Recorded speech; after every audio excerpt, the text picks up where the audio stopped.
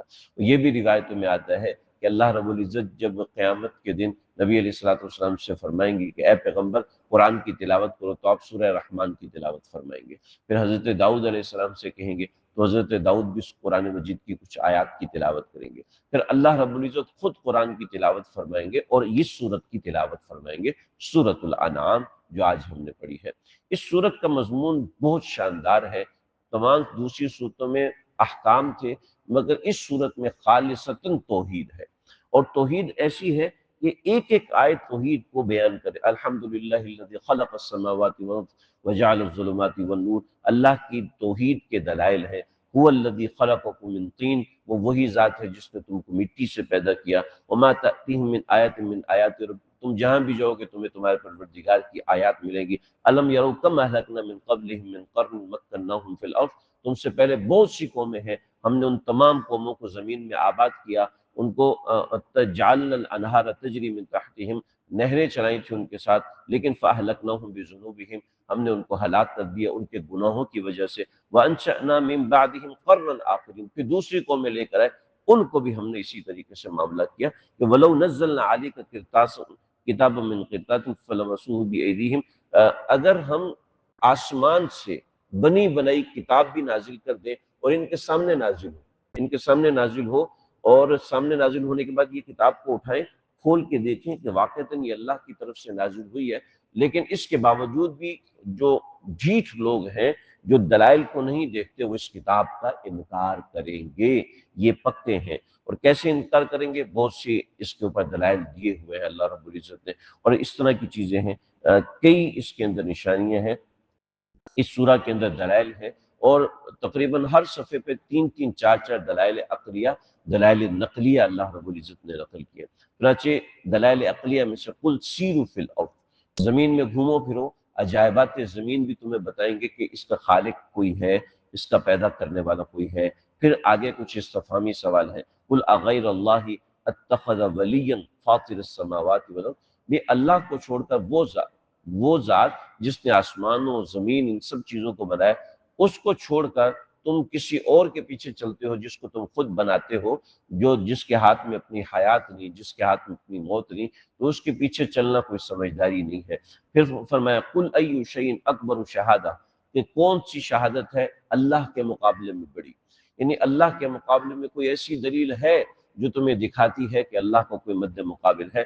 کوئی بھی نہیں ہے۔ یعنی اس طرح کے بہت سارے دلائل ہیں جن دلائل کو میں سکپ کرتا ہوا جا رہا ہوں، اور پھر یہ یعنی ہوا کے دلائل، ولو تری اذ وقفوا علی ربہم قال الیس ھذا بالحق، قیامت آئے گی تو قیامت کے اندر کیا معاملہ ہوگا، ولو تری اذ وقفوا علی النار، جب یہ جہنم میں جائیں گے تو پھر کیا ہوگا، ان کان کبر علیک اعراضهم فان استطعت ان تبتغي نفقا فی الارض، ہاں زمین میں کوئی نفق لگاؤ، کوئی رسی لگاؤ اور اوپر چڑھ جاؤ آسمان پر، یا او سلما فی السماء، یا آسمان میں کوئی سیڑھی لے کے چڑھ جاؤ اور اللہ کے سامنے کوئی دلیل لے کے آ جاؤ، نہ، یہ کچھ بھی نہیں کر سکتے، ان کے پاس کچھ نہیں ہے۔ اسی طرح اللہ نے اور بھی دلائل دیے ہیں، وَلَقَدْ أَرْسَلْنَا إِلَىٰ أُمَمٍ مِّن قَبْلِكَ، یعنی یہ تقریباً 4-5 رکوع انہی دلائل کے اندر اللہ رب العزت نے ذکر کیے ہیں، 4-5 رکوع کے ساتھ، اور پھر اللہ رب العزت نے یہاں آگے جو سب سے بڑے موحد ہیں سیدنا ابراہیم علیہ السلام، ان کا پھر تذکرہ کیا، یعنی یہ سارے دلائل ذکر کرنے کے بعد جو سب سے بڑے موحد اعظم سیدنا ابراہیم ہیں، ان کا اللہ رب العزت نے ذکر کیا کہ حضرت ابراہیم علیہ السلام قوم میں تشریف لائے، اور ان کی جو سب سے پہلے توحید کی دلیل تھی وہ یہ تھی کہ کھڑے ہوئے اور کہنے لگے کہ یہ ستارہ میرا خدا ہے۔ جب فلما افلا، جب وہ ستارہ غروب ہو گیا تو کہنے لا احب الافلین، جو غروب ہو جانے والا ہے، جس کو زوال آنے والا ہے، وہ تو خدا ہو ہی نہیں سکتا، سیدھی سی بات ہے۔ پھر اس کے بعد کہنے لگے کہ یہ چاند، یہ میرا پروردگار ہے۔ پھر چاند جب غروب ہو گیا تو کہنے لگے بھئی غروب ہونے والی چیز تو خدا نہیں ہو سکتا نا۔ پھر اس کے بعد کیا، اس کے بعد کہا کہ یہ سورج میرا خدا ہے۔ جب سورج کو دیکھا کہ وہ غروب ہوا، کہنے ھذا ربی ھذا اکبر، یہ تو ان دونوں سے بڑا ہے، تو دیکھتا ہوں یہ خدا بننے کے قابل ہے یا نہیں۔ جب وہ بھی غروب ہو گیا تو پھر سمجھا دیا لوگوں کو کہ دیکھو جس چیز کو زوال ہے وہ خدا نہیں ہو سکتا، وہ خود کسی کے تابع ہے۔ جو کسی کے تابع ہو وہ متبع تو نہیں ہو سکتا، وہ تو خود کسی کے تابع ہے۔ لہٰذا سیدنا ابراہیم علیہ السلام نے یہ دلائل قوم کو دیے۔ فلما رأى الشمس بازغة قال هذا ربي هذا اکبر فلما افلت قال يا قوم اني بريء مما تشركون، سیدنا ابراہیم علیہ السلام کے دلائل۔ وتلك حجتنا آتیناها ابراہیم علی قوم نرفع درجات من نشاء، ہم نے حضرت ابراہیم علیہ السلام کے درجات کو بلند کیا، اور اس طرح کی اور چیزیں۔ تو یہ سارے کے سارے دلائل اللہ رب العزت نے حضرت ابراہیم علیہ السلام کے بارے میں دیے۔ پھر کچھ ایسے دلائل، ان اللہ فالق الحب والنوا یخرج الحی من المیت ومخرج المیت من الحی، یہ سارے توحید کے دلائل، یعنی اللہ رب العزت فالق الحب والنوا، کہ اللہ رب العزت دانے کو پیدا کرتا ہے اور پھر دانے سے نکلنے والے ایمبریو کو بھی اللہ پیدا کرتا ہے۔ یخرج الحی من المیت، میت سے یعنی مردہ انڈے میں سے ایک زندہ نکالتا ہے، اور زندہ میں سے ایک مردہ انڈا نکالتا ہے، اور پھر اس میں زندگی ڈالتا ہے، اس کے اندر زندگی پیدا کرتا ہے۔ زندگی کے اسباب اس میں موجود ہوتے ہیں، مگر زندگی خود اللہ پیدا کرتا ہے۔ زندگی اسباب ہوتے ہیں، بیج میں زندگی نہیں ہوتی، چاہے وہ سیڈ گندم کا ہو، چاہے وہ کسی انسان یا جانور کا ہو۔ لا تدرکہ الابصار وہو یدرک الابصار وہو اللطیف الخبیر، اللہ رب العزت کی صفات یہ اس سورہ کے اندر مکمل چل رہے ہیں۔ ولو اننا نزلنا سے 8واں پارہ شروع ہو جاتا ہے، وہاں پر بھی اللہ رب العزت کی صفات خاصہ، یعنی یہ سورۃ الانعام ہے، اس کے اندر اہل کفر کی بے وقوفیوں کا ذکر ہے، اور اس کے ساتھ ساتھ توحید کے دلائل کافی کثرت سے ہیں۔ اہل کفر کی بدتمیزیاں یا بے وقوفیاں، ان کا ذکر ولو اننا نزلنا یہاں سے شروع ہوتا ہے۔ انشاءاللہ اس کو 8ویں پارے کو انشاءاللہ کل شروع کریں گے۔ اللہ تعالیٰ سمجھنے کے عمل کرنے کی توفیق۔ صلی اللہ علیہ وسلم۔